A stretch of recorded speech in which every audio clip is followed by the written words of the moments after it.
अस्सलाम वालेकुम। आज का हमारा सफ़र कश्ती रानी के नाम। इस वक्त हम मौजूद हैं दरिया रावी के किनारे पर, जहाँ पर हम कश्ती रानी के लिए जा रहे हैं। ये देखें, अब हम कश्ती के ऊपर सवार होने लगे हैं। ये कश्ती के ऊपर सवार होने का मंज़र है। ये अब इस वक्त हम कश्ती पर मौजूद हैं और कश्ती दरिया रावी के एक किनारे से दूसरे किनारे की तरफ जाते हुए आपको दिखाई दे रही है। बहुत से लोग कश्ती पर सवार हैं।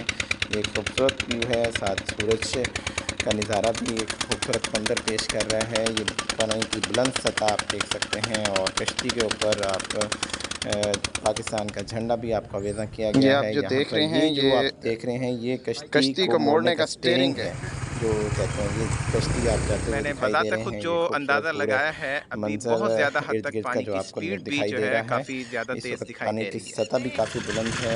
इंडिया के छोड़े जाने के बाद हमारा कश्ती रानी का सफ़र मुकम्मल होता है और हम इस वक्त वापसी की जानब चलते हैं।